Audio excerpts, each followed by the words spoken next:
Hi friends, అందరికి good morning. మొన్నైతే సపోటా కాయలు తీసుకొచ్చినాం కదా, ఇక బస్తలు అయితే అట్నే పెట్టినాం. ఇక ఇవి మక్కినాయా లేదా అని అయితే చూస్తున్నారు. ఎట్లున్నాయన్నా మక్కినాయా?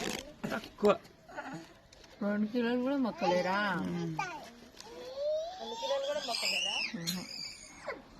2 రోజులు అయితే మంచిగా పండుతాయి. ఇక బొంతలు కప్పాలి దీని మీదకి, బొంతలన్నా బస్తాలన్నా కప్పితే మంచిగా పండుతాయి.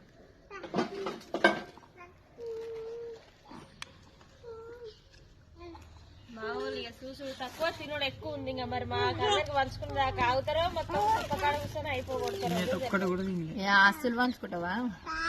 మరి ఎన్ని మనిషికి తీసుకోవద్దా? మీ మనుషులమే కదా, మాకు కూడా పొట్ట ఉంది కదా. మీ ఇంట్లో కూడా ఇట్నే గొడవ పెట్టుకుంటారా? కామెంట్ చేయండి. బాయ్ మరి అందరికీ.